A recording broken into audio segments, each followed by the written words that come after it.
नमस्कार. जय भीम, जय शिवराय मित्रांनो. संदीप कांबळे ऑफिशियल या प्लॅटफॉर्ममध्ये आपलं मनापासून स्वागत. शिक्षक भरती व शैक्षणिक घडामोडीसाठी अतिशय अधिकृत आणि जलद माहिती मिळवण्यासाठी किंबहुना शिक्षक भरतीच्या विविध घडामोडीच्या पाठपुरावा करण्यासाठी आमच्याशी जुळलं नसेल तर तुम्ही चॅनलला सबस्क्राईब करा आणि या चॅनलची लिंक जी आहे जास्तीत जास्त भावी शिक्षकापर्यंत पोहोचवा, जेणेकरून शिक्षक भरतीच्या वळणावळणावर होत असलेल्या बदलामध्ये किंवा वळणावळणावर घडत असलेल्या घडामोडीमध्ये तुम्ही अपडेट राहण्यासाठी सबस्क्राईब केलं नसेल तर नक्की चॅनलला सबस्क्राईब करून ठेवा. आज या व्हिडिओच्या माध्यमातून अतिशय महत्त्वाची अशी माहिती बघणार आहोत. अक्षरशः शिक्षक भरतीचा पूर्ण सारांश म्हणा किंवा शिक्षक भरतीची जी दिशा असणार आहे पुढची, ती दिशा ठरवत असताना ही माहिती असणं आपल्याला अपेक्षित आहे, गरजेचं आहे. या व्हिडिओच्या माध्यमातून समोरील माहिती जी आहे ती क्रमशः सांगण्यात येईल आणि त्यानुसार त्याचं स्पष्टीकरण पण समोर देण्यात येईल, जी की आपल्या सगळ्या 2,10,000 जे काही अभियोग्यता धारकांनी परीक्षा दिली यांच्यासाठी अतिशय महत्त्वाची आहे. जसे की टेट परीक्षा जी आहे परीक्षा परिषदेच्या मार्फत घेण्यात आली आणि या परीक्षेला 2,10,000पेक्षा अधिक उमेदवार अर्ज केले. ही नोटिफिकेशन जी आहे ते 15 एप्रिल 2025 या दिवशी परीक्षा परिषदेच्या माध्यमातून त्या ठिकाणी देण्यात आली आणि त्यामध्ये अनेक उमेदवार जे आहे ते त्या ठिकाणी जे आहे ते अर्ज भरला आणि अर्ज केल्याच्या नंतर त्या नोटिफिकेशनमध्ये 25 एप्रिल 2025च्या नोटिफिकेशनमध्ये त्या ठिकाणी मुद्दा क्रमांक 4.4, 4.10, 4.11 अशा पद्धतीनं ज्या सूचना दिलेल्या होत्या आरक्षणाच्या संदर्भामध्ये, आरक्षित प्रवर्गासाठी त्यामध्ये सूचना दिलेल्या होत्या. त्या सूचनेमध्ये डोमेसाईलच्या संदर्भामध्ये पण सूचना दिलेल्या होत्या. किंबहुना 13 मे या दिवशी सुधारित पुन्हा एकदा त्याच्यामध्ये काही बदल करण्यात आले आणि त्या अनुषंगाने व्यावसायिक अर्हता आणि शैक्षणिक पात्रता या संदर्भातल्या त्या सूचना देण्यात आल्या आणि त्या तारखेपर्यंतची आरक्षणाचा लाभ घेत असताना किंवा शैक्षणिक जी तुमची पात्रता आहे त्याची लाभ घेत असताना नोटिफिकेशनच्या माध्यमातून अर्ज प्रक्रिया करण्याची शेवटची जी दिनांक होती 14 मे, त्या तिथपर्यंतच्या शेवटच्या तारखेला गृहीत धरून शैक्षणिक आणि व्यावसायिक अर्हता आणि आरपीआर मुलांना 19 सप्टेंबर 2025 पर्यंतची जी काही त्यांची व्यावसायिक अर्हता आहे ते त्याच्यामध्ये पात्र धरून त्या ठिकाणी अर्ज प्रक्रिया करण्यात आली आणि त्याचा निकाल लागला. निकाल लागल्याच्या नंतर उमेदवारांचं स्वप्रमाणपत्र जे आहे ते करण्यासाठी आपण प्रचंड मोठा त्या ठिकाणी पाठपुरावा केला. हिवाळी अधिवेशनामध्ये तुम्हाला माहिती आहे महाएल्गार मोर्चा आणि प्रचंड मोठं आंदोलन करून त्या ठिकाणी पवित्र पोर्टलवर नोंदणी प्रक्रिया रजिस्ट्रेशन जे आहे ते सुरू केलं आणि हे नोंदणी प्रक्रिया 15 डिसेंबरपासून ते 29 डिसेंबर या तारखेमध्ये नोटिफिकेशनच्या माध्यमातून उमेदवारांचं सेल्फ सर्टिफिकेशन सुरू झालं. त्यानंतर बऱ्याच उमेदवारांच्या समस्या निर्माण झाल्या, जसे की मिसमॅचचे प्रॉब्लेम्स आहेत. उमेदवारांचा मोबाईल क्रमांक जो आहे चुकीचा टाकला आहे, त्यांना OTP येत नव्हतं, ते समस्या. बऱ्याच ज्या समस्या होत्या त्या उमेदवारांच्या NCLच्या समस्या, EWSच्या प्रवर्गाच्या समस्या, SCBCच्या प्रवर्गातील उमेदवारांच्या CTTमध्ये जे काही त्या ठिकाणी क्वालिफिकेशन त्याचं दाखवलेलं नव्हतं, नॉट ॲप्लिकेबल, त्यांचं नॉट क्वालिफाय, तर त्यांच्या संदर्भातल्या अनंत अडचणी, यावर शिक्षण आयुक्त कार्यालयाकडनं बुलेटिनच्या माध्यमातून दिलेल्या सूचना, या सगळ्या अनंत अडचणी उमेदवारांच्या होत्या. त्यावरून अनेक उमेदवारांना नोटिफिकेशनच्या माध्यमातून सेल्फ सर्टिफिकेशन करण्यासाठी उमेदवारांना प्रचंड मोठ्या प्रमाणामध्ये अडचणी येत होत्या आणि विहित वेळेमध्ये त्यांच्याकडे जी कागदपत्र होती ती विहित वेळेमध्ये उपलब्ध नव्हती किंवा मिसमॅचचे प्रॉब्लेम रिसॉल्व्ह होत नव्हत्या. प्रचंड क्युरी येत होत्या, अनेकांना OTP येत नव्हतं. या कारणाने पुन्हा एकदा आपण त्याची मुदत वाढवून घेतली आणि 1 आठवडा म्हणजे 6 जानेवारीपर्यंत जे आहे ती मुदत वाढवून घेतली आणि पूर्वी ज्यांनी नोंदणी केलं होतं त्याचं सेल्फ सर्टिफाय करण्यासाठी 8 जानेवारी ही तारीख त्या ठिकाणी देण्यात आलेली होती. किंबहुना या सगळ्या गोष्टी करत असताना ज्या उमेदवाराचं नोटिफिकेशनमध्ये 25 एप्रिलच्या नोटिफिकेशनमध्ये मुद्दा क्रमांक आरक्षित उमेदवारासाठी मुद्दा क्रमांक 4.4, 4.10, 4.11 यामध्ये ज्यांची कागदपत्र 14 मेच्या पूर्वीची नव्हती अशाची काही पूर्तता करता येत नव्हती, जसं की डोमासाईल. आणि हे डोमासाईल किती महत्त्वाचं होतं आणि तात्काळ उमेदवारांना प्रचंड मोठ्या प्रमाणामध्ये अडचणी येत होत्या. आणि त्याच्यामध्ये डोमासाईल जर तुमच्याकडे आरक्षणाचा लाभ घेऊ इच्छित असाल तर तुमच्याकडे डोमासाईल असणं आणि सेल्फ सर्टिफिकेशन करत असताना डोमासाईलच्या समोर यस करणं बंधनकारक होतं. आणि तुम्ही नो जर केलं तर खुल्या प्रवर्गातून तिथे तुमचा अर्ज भरता येत होता, मात्र आरक्षणातून तुम्हाला लाभ मिळत नव्हता. पण जी 8 दिलेली होती त्या 8मध्ये तुम्ही डोमासाईल 14 मेच्या पूर्वीचं त्या ठिकाणी अपेक्षित होतं, पण तुमच्याकडे ते डोमासाईल नव्हतं. म्हणून प्रशासनाकडे आपण शिक्षण आयुक्तांकडे प्रचंड मोठ्या प्रमाणामध्ये त्याचा पाठपुरावा केला.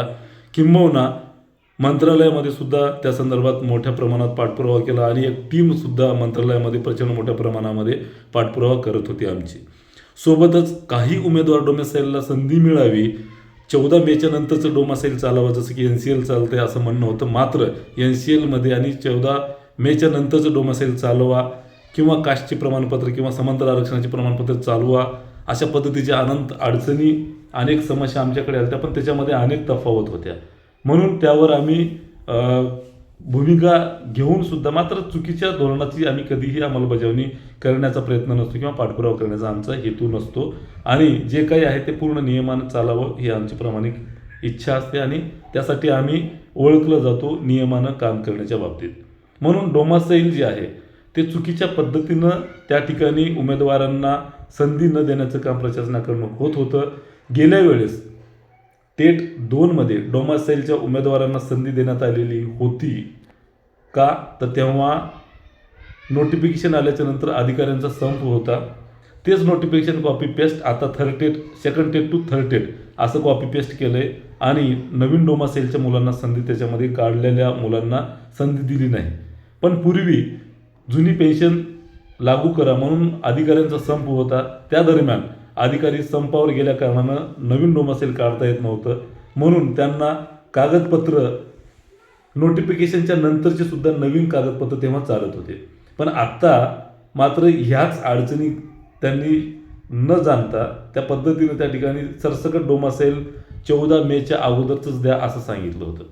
मात्र प्रचंड मोठा पाठपुरावा केल्याच्या नंतर मंत्रालय स्तरावरील प्रधान सचिवांच्या मार्फत किंवा मंत्रालय स्तरावरील उपसचिव यांनी शिक्षण आयुक्त कार्यालयामध्ये त्या संदर्भातलं मार्गदर्शन मागितलेलं होतं. शिक्षण आयुक्त कार्यालयाने आपल्या निवेदनाला म्हणा, आपल्या मागणीला म्हणा, ज्यांच्यावर अन्याय झाला त्या उमेदवारांनी म्हणा, विशिष्ट एका व्यक्तीने त्या ठिकाणी जे आहे ते आमचा पाठपुरावा करत होते, पण त्यांचं नाव मुळात मला घ्यायचं नाही आहे कारण त्यांना संधी उपलब्ध करून मिळालेली आहे.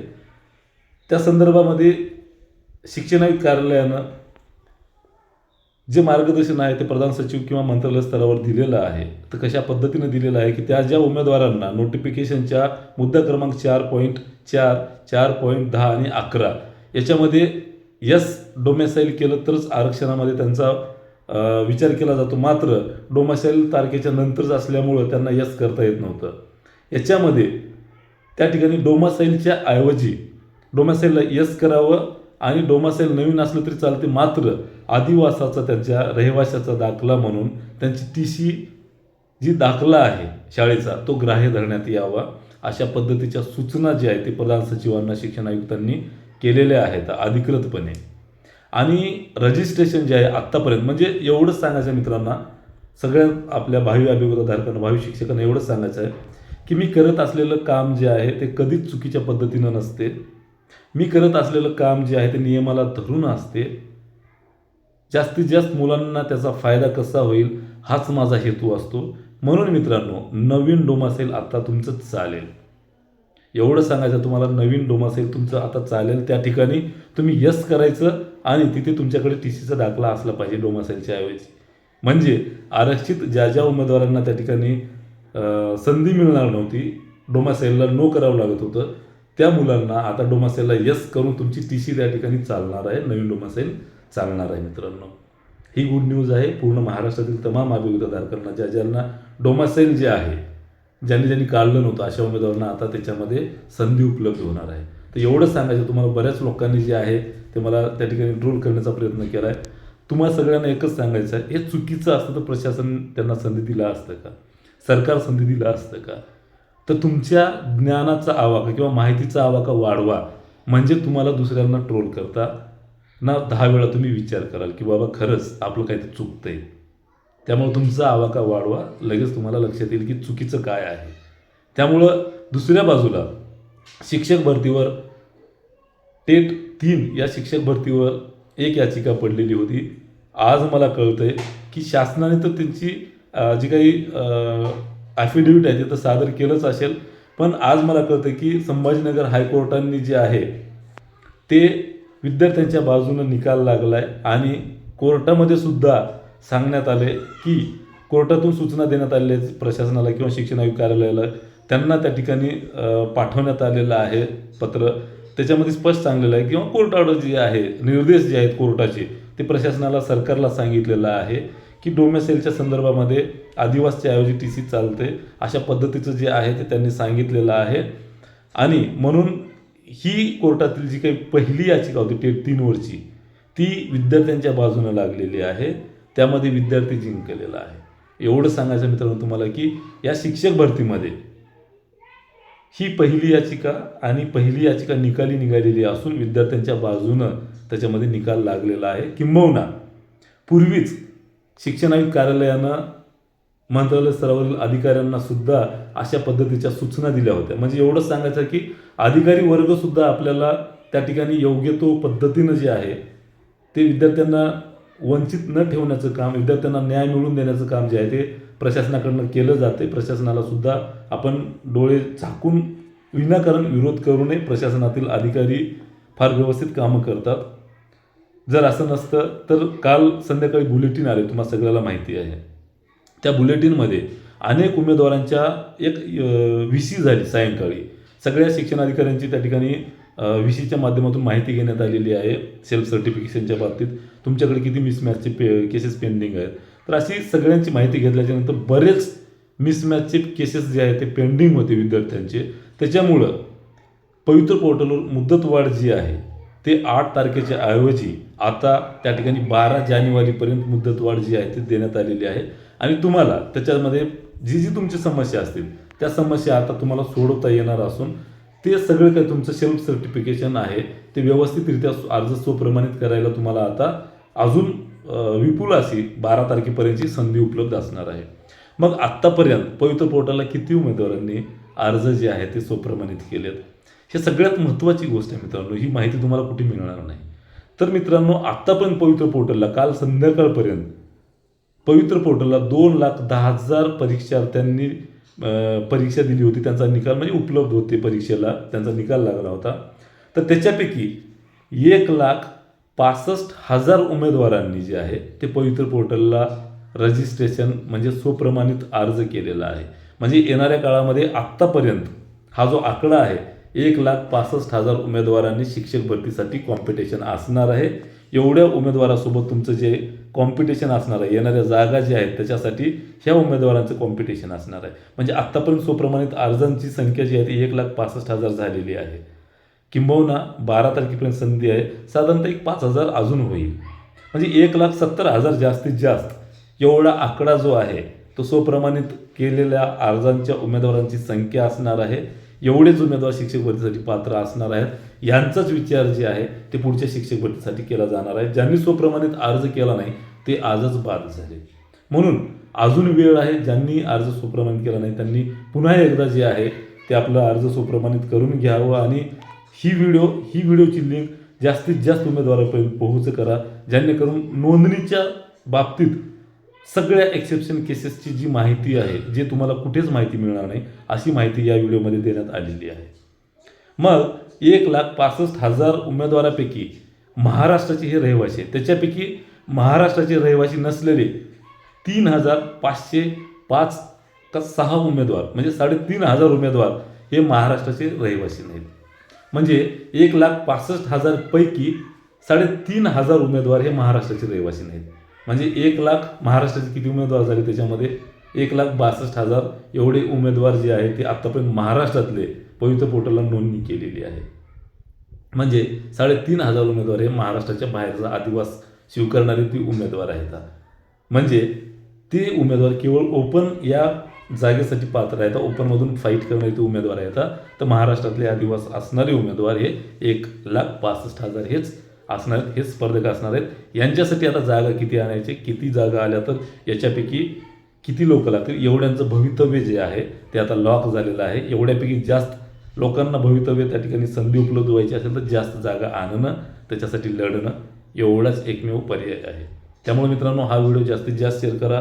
पवित्र पोर्टलला नोंदणी करण्याची अंतिम तारीख जी आहे ती 12 जानेवारी आहे. त्यामुळं त्या तारखेपर्यंत अजून कोणीही वंचित राहणार नाही एवढं सांगायचं आहे. आणि जाता जाता इतकंच सांगतो तुम्हाला की चांगल्या दिशा असणाऱ्या व्यक्तीच्या पाठीमागे उभा राहा, ज्यांचा याच्यामध्ये प्रचंड अनुभव आहे, जो तुम्हाला दिशा दाखवू शकतो, ज्यांच्यावर अन्याय होतो तिथे लवकरच उभा राहतो, अशा व्यक्तीच्या मागे उभा राहा. आमची तर दिशा आजपर्यंतची स्पष्ट भूमिका राहिलेली आहे. कोणावरही अन्याय झाला तर आपण तिथे उभा राहतो. प्रशासन जरी चुकलं तर आपण चुकलंय हे तात्काळ सांगतो आणि त्यांना न्याय मिळवून देण्याचा प्रयत्न करतो. आत्तापर्यंत केलेली कामं आम्ही हे केलंय ते केलंय लांबलचक मेसेज लिहिणं हा आमचा मुद्दा नाही. आम्ही केलेले कामाची इतिवृत्तांत जे आहे ते ज्यांनी लाभ घेतला त्यांनीच सांगतात. आम्ही मोठेपणाने सांगायची गरज नाही. म्हणजे एवढंच सांगायचं आहे, आपल्याकडे पूर्णपणे कार्यक्रम केला जातो. आपल्याकडे पूर्णपणे जास्तीत जास्त मुलांना कसा न्याय मिळतो, कशी संधी उपलब्ध होते याचा आपण विचार करणारे एकमेव सर्वसमावेशक नेतृत्व आहोत. बाकी इतर स्वतःच्या गटासाठी कोणी प्रवर्गासाठी, कोणी माध्यमासाठी, तर कोणी कशाचं वेगवेगळे नेतृत्व करतात. त्यामुळं सर्वसमावेशक भूमिका असणाऱ्याच्या नेतृत्वासोबत राहा तुम्ही, नक्की तुमचा फायदा होईल. तुर्तास थांबतो. धन्यवाद. जय भीम, जय शिवराय मित्रांनो. अजून काही जर तुमच्या मनामध्ये शंका असेल तर कमेंट्स करा. नक्की जास्तीत जास्त शेअर करा. तुमच्या सगळ्या समस्याला उत्तर दिले जातील. आणि हा व्हिडिओ जास्तीत जास्त शेअर करा. थांबतो मित्रांनो. धन्यवाद.